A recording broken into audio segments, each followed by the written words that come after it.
So myself and my partner, Lloyd Jager, we started Upside Properties, which is a commercial property brokerage or estate agency recently, actually a month before lockdown, which is a funny time because obviously it's thrown us a curveball. But it's also been quite a good time because we've managed to make sure our systems are in place and iron out the systems and social media and so on. And, so it's given us a bit of time to prepare. But in any case, we specialize in sales and leasing, mainly industrial property, but we do venture out into other sectors. And new small agency. It's just myself and Loy who are the directors, and we employ another guy, Marinus, who does helps us with running around and listing and so on. And we're very excited to enter into the property world as a new company. But we've got a collective of 12 years experience. So, we've experienced and we're keen to give it a full go. As I said, it is a brand new company, only been around for from the beginning of March. So I suppose what's new is just getting the company going, some momentum. We fortunately have some deal flow from the company we were working for before now, and so that's kept us afloat. And I think it's just keeping that going, and then hopefully just grow from there. But I think just various different ways of marketing is pretty much what we're focusing on at the moment to try and get our exposure as good as possible. Social media and various platforms, Quite amazing, hey John, from day one of lockdown, it got a hell of a lot more quiet. As you can imagine, everybody was locked down, so we couldn't show properties to anyone. Nobody was allowed to move. And so it just got very quiet. And I think with that, people just kind of turned off. And then when we went into level 4, it's picked up quite a bit, and it's picking up as we go. So from day one, it was quiet, and hopefully it can just keep picking up as we go. Not that I can remember. We were pretty busy right up until lockdown, and then it just suddenly got quiet. But not that I can remember. It was pretty busy up until then. I think because we're going to be separated, our small team, we just made sure that our cloud service organization was up to standard, so that we could all access the company documents, the day-to-day documents that we work with, and so on. We were already on Google Drive and pretty active on it, but I think we just upped the game there. And then with Zoom and so on. But other than that, it was nothing too much after that, I suppose. I can't think of anything too obvious before lockdown, but I noticed during lockdown, I was suddenly invited to like a hell of a lot of Facebook pages, and we did so ourselves. So I think during lockdown, everybody had time to really focus on things that they possibly don't get time to focus on, and try and get as much attention from the outside world as possible. So this prompted a big drive to get social media and various marketing platforms going, I think. And I suppose the other things that people or companies were doing is suddenly all their employees had to be at home, and they possibly didn't have their office telephone, which they would need to somehow connect from home. They had their laptops. Some employees may not have had Wi-Fi. They would have to get all the infrastructure up to standard, and plus the Zoom calling, and everybody had to educate themselves. And I think it was quite it was quite an experience, a different experience. But I think what companies are realizing is, and this will affect the property market, especially in office space, I think, is with people being at home and companies are realizing that it's actually working to a certain extent, maybe some more than others, but the general consensus is people are starting to realize that it can work. And so I think they're going to downscale on their office space, which is a massive thing for the property market worldwide. There'll be a lot of downscaling. Large office space will probably come available because of this, and smaller office spaces and maybe sort of like co-work spaces. Do you know what co-work is? Like shared offices where you can rent a desk or rent a small office and share the printers and receptionists and so on and so forth, boardrooms and that. I think those are going to pick up a hell of a lot because, you know, obviously people don't need to rent such huge offices, but guys also want to be in a working environment. Maybe it's not as fun being at home, so they'll want to rent an office possibly. It's quite interesting. We saw a similar thing happen way before lockdown, but I think the same thing is going to happen because of lockdown. It was in Johannesburg, where in Sandton, suddenly all these large companies moved into the center of Sandton, and they were there for however many years, and suddenly a new area became popular, and huge companies moved from their current offices, whether it was to another office in Sandton or where they would have developed a new office. Discovery is a good example. They were in a massive office space. Suddenly they moved to a new office space that they developed and left their old office space empty. And with a huge vacancy like that, then the landlord of their old office space had to come up with new ideas and possibly divided it up, you know. But when more people moved into those offices, their offices were left vacant. And it created a huge influx in supply in offices, and obviously less demand. And so the guys had to become really creative. And one thing they were doing is they were offering, it's called a TI, tenant installation allowance. It's basically your fit out allowance. And they were offering like massive, more than 3 times the ordinary fit out, actually more than 6 times the ordinary fit out allowances that, you know, people are used to, just to get tenants in place. Some 1 year free rental, kind of things like that. So that people got quite desperate, and I think that's going to happen again throughout the country now. In Durban, we've seen an explosion of development around the gateway area of offices, as you can imagine. You've seen it, and that was already creating a huge supply of offices, but generally the demand kind of catches up. We saw it in Umhlanga Ridge previously, and when I actually started as an agent, the Umhlanga Ridge had 60% vacancy rate, and in about 4 years it was 100% occupied, because a lot of companies moved from the CBD and so on into Umhlanga. Now we're seeing the same in Gateway.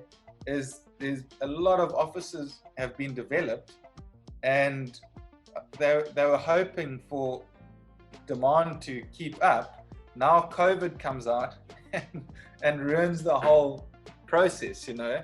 So I think we're going to see a major decline in rental prices because there's an oversupply.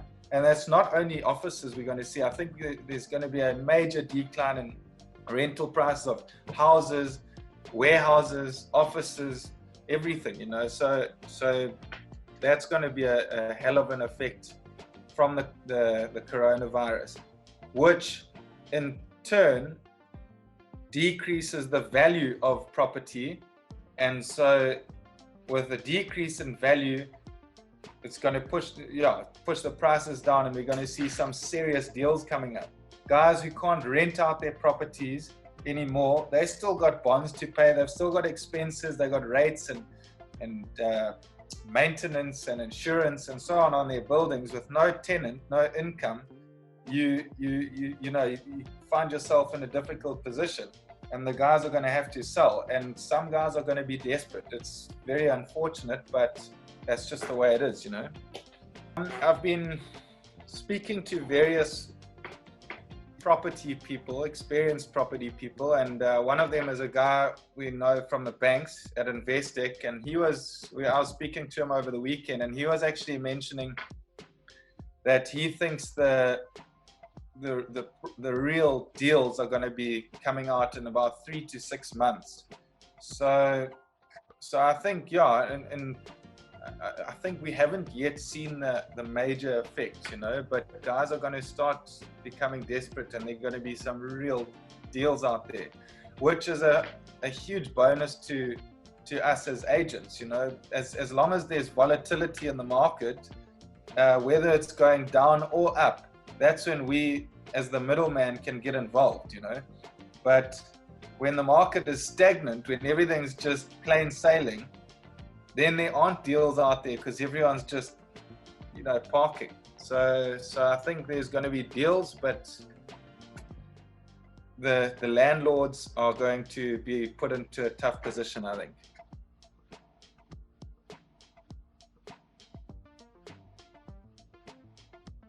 Yeah, look, I think the lockdown was, it's been, yeah, I suppose up and down, but from a personal level, it's been great because, as I said, I stayed with my old man and my sister for the first 5 weeks, and we got some great family time. We all had to help. There was no help in the house from you know, domestic workers and that, but it was quite fun. We all had to clean and help and cook, and which it just created a, you know, good quality family time. A lot of board games, and that was good. Also, because obviously we were getting bored, we all got fit, which is great. We're probably fitter than we've been in a long time. And yeah, I think this is going to be the same for a lot of people. I think even children. My wife is a teacher, and she deals with, you know, the younger groups of people, and I think they've benefited a lot from family time and learning how to do chores and so on and so forth. Maybe some do already, but others don't, and that's a good thing. With the business, it was fairly stressful going into it and during the lockdown, because suddenly there was a massive downturn in the amount of leads we were receiving and so on. At one stage, there were no leads coming in. But as I mentioned, we had a decent amount of time to get our structures and systems in place with this new company. You know, we had already been preparing on those sorts of things, but it really gave us time to focus on them, and which is really good, I think. And now the leads have started picking up. It's been definitely picking up over the last 2 weeks, more and more every day. But I think with us, we're quite lucky coming out of from our previous company. The way property works for an agent is you do a deal and you only get paid in a few months after that, you know. So we had concluded deals, fortunately, and only being paid now during lockdown, which is fantastic because we can obviously keep afloat. But then hopefully we can keep that going, because now we'll feel the effects of lockdown in 3 months' time, I think. so it will be interesting, but we're pushing as hard as we can, and we're going to try and just get through it, I suppose, and hopefully get lucky with some deals. Yeah, look, as I said, especially commercial property is valued according to the rental income it can bring in. And so with huge downward pressure on businesses, a lot of businesses are closing as well. it's drop. It will push downward pressure on the rentals, and because there's an oversupply of property, and so then with a lesser demand, the rental price decreases, which drops the value in property. With the residential market, I think you know, a lot of guys out there are struggling with, or their businesses are struggling. They might not be earning an income if they're employed at the moment, and this will force guys not, well, if it will force guys not to be able to pay their rent, and so suddenly there are going to be a lot of landlords out there with vacant properties. People are going to have to downscale. Yeah, so I think it's going to have a major effect, and it's going to carry on for a long time. I hope the economy can start improving, but I think it's going to take a while. I reckon over a year.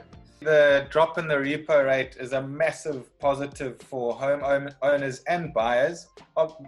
If you've taken a loan to buy a property because you're paying interest on your loan, yeah, this is a huge bonus, because your monthly repayments will be a lot less than what they would have been before. So I think as a guy going into buying a property for the first time, it's going to be cheaper, and suddenly somebody who owns a property and was paying off a bond, it's also suddenly got cheaper. So it's a fantastic thing.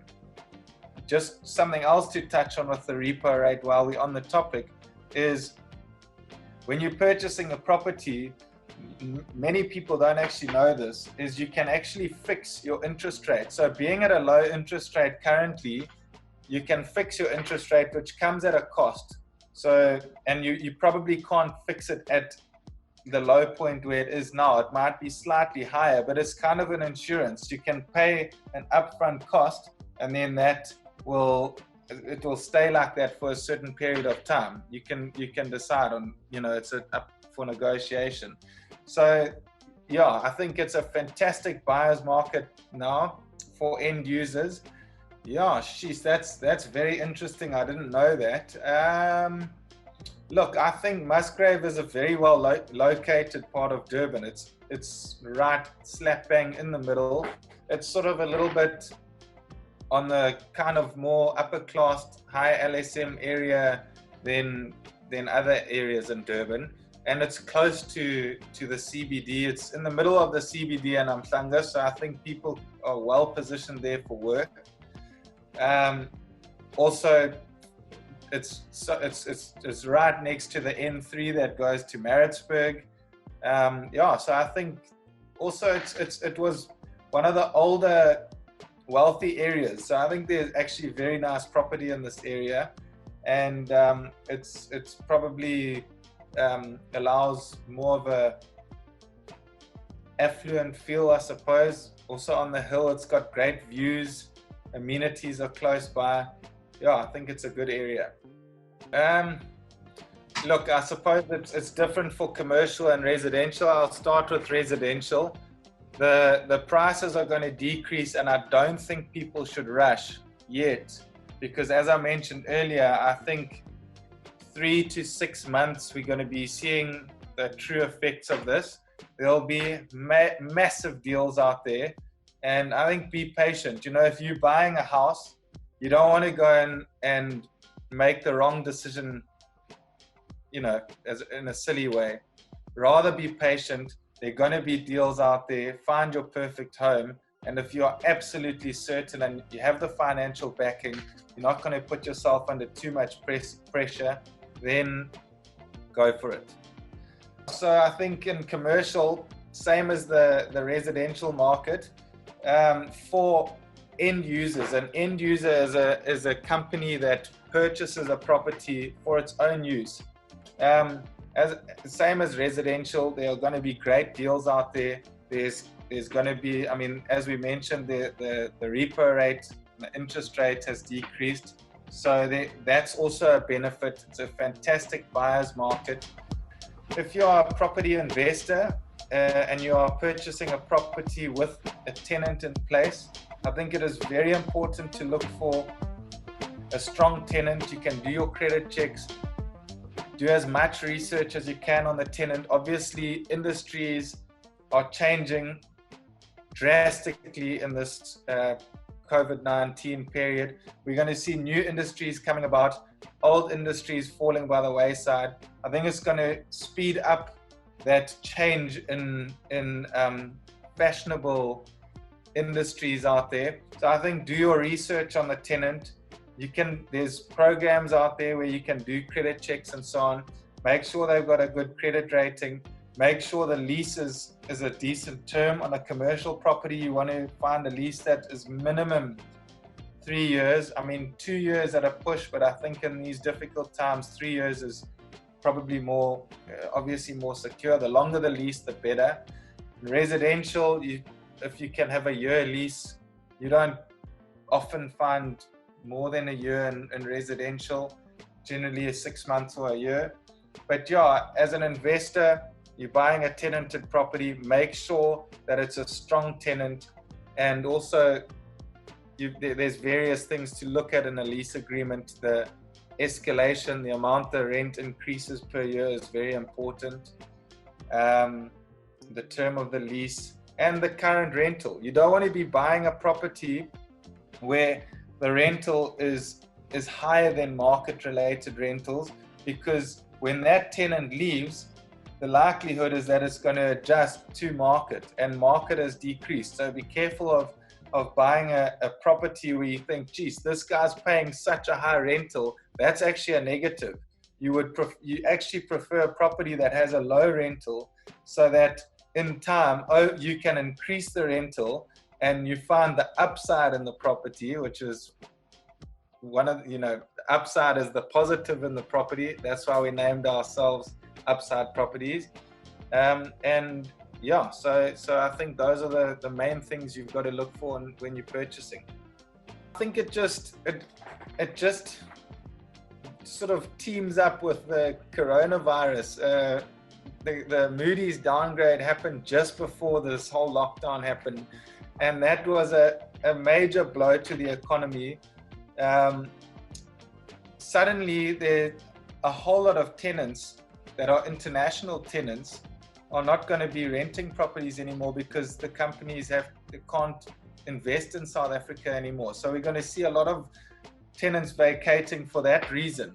And with a vacant property, the property price goes down. Then COVID came and it just added a massive bang. So both similar situations. The Moody's downgrade and the COVID are pretty much doing exactly the same thing to the market. It's just creating a lesser demand for property, which decreases the prices.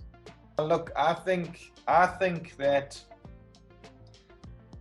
the Moody's downgrade, along with COVID and the decrease or the downward pressure in the economy, it could be actually a good thing, because it's forcing the government to change their policies or look at their policies, and maybe it can position us as a country in a position where we can't go down too much more. We actually have to go up now. And I think we're going to, I believe that, and I'm always positive about this country. I love this country. I think we are going to hit a fantastic period of growth from now on.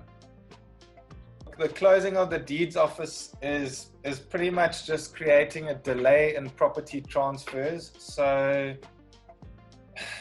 the deeds office is already pretty slow before COVID happened, and now it's just created a delay, and there's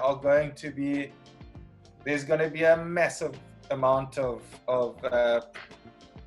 a backlog of properties waiting to be transferred, and then properties the deals that have been done since it closed, it just adds to that, so it's just going to delay everything. Another reason why it's going to push property prices down is just a downward pressure on the market. But yeah, as for agents, it's frustrating, because as I said earlier, we expect to get our money in a property sale within hopefully 3 months if we're lucky.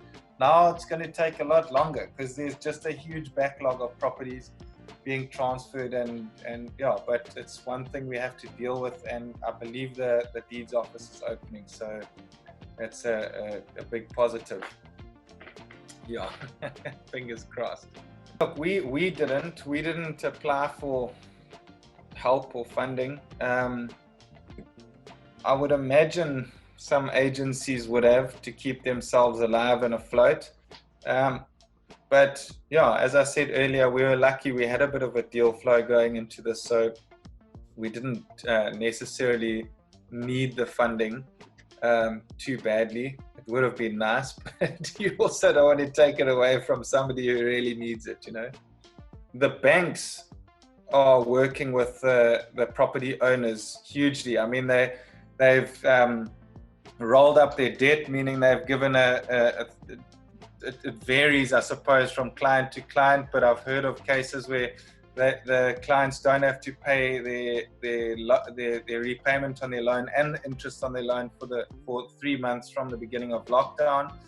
And I think this is a sort of type of funding, I suppose. And I think the banks are going to have to work with the property owners, because you can't suddenly, in my opinion, maybe you can, but hopefully you can't suddenly have the bank repossessing everybody's properties because they can't pay for it. You know, the banks are going to have to work with these guys, possibly extend their loans to decrease their repayment. There's also the side that the repo rate has decreased, helping the guys pay off their loans. There's also something that landlords can opt for, is to go onto an interest-only loan repayment, so you don't pay off the debt or the capital portion, you just pay the interest. But that is completely dependent on the strength of the tenant, the landlord, how much the bank loan is at that point. So it's not a guarantee for anyone, but those are the sorts of questions landlords could ask the banks. And I think the banks have to work with them, in my opinion. The banks will fold. Well, not fold, but they'll really struggle if suddenly these guys aren't growing their portfolios anymore, you know. Oh, look, I think virtual tours were already, you know, coming about. They were already becoming fashionable. With video these days, it makes a massive difference, because it's been just pictures up until now, or maybe, you know, up until a couple of years ago or so. And a video gives you a much better sense of what the property looks like and feels like, you know. And I think this is now with this COVID-19 that's the only way of viewing properties at the moment, unless you're an essential service.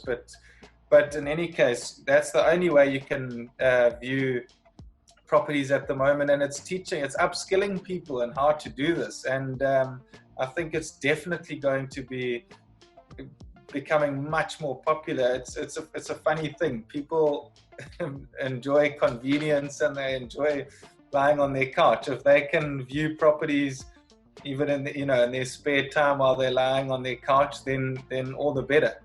And yeah, so I think that's going to be a major change. Energetic, efficient, adaptable, and well networked. I think it's definitely tough times at the moment during this COVID-19, but South Africa has seen extremely tough times in the past, and I think we're a resilient nation. We've come through those tough times, and I think we need to stick together. People need to support local. I strongly believe in supporting local. We need to do more of that. I think people, and I've seen a lot more people giving, and I think it's a great time to start giving back, and people need to carry on doing that. I actually heard something quite interesting is that from a charity's perspective, it's a good idea to target the millennials, because I believe they are more generous, which was a fantastic thing to hear. I was very happy to hear that, and I think more and more people are going to start giving. We need to support each other. everyone needs to just hang in there. And I think we will get through this. It's a tough time at the moment. Unfortunately, many people are going hungry, but as much help as we can get by people coming together and feeding those people and so on, I think we're a resilient nation and we can get through it. I also think that, I mentioned it earlier, is with this pressure on the country and pressure on the economy and so on, it's going to force the government to have to look seriously at their policies. And with it being with the economy being at such a low point, and hopefully these policies making it easier for people to do business and so on, people supporting local and so on, I think it's a fantastic time for the country to grow and move forward and prosper into the rainbow nation that we all wish for. So I think everyone needs to keep strong, hang in there, and we'll get through this.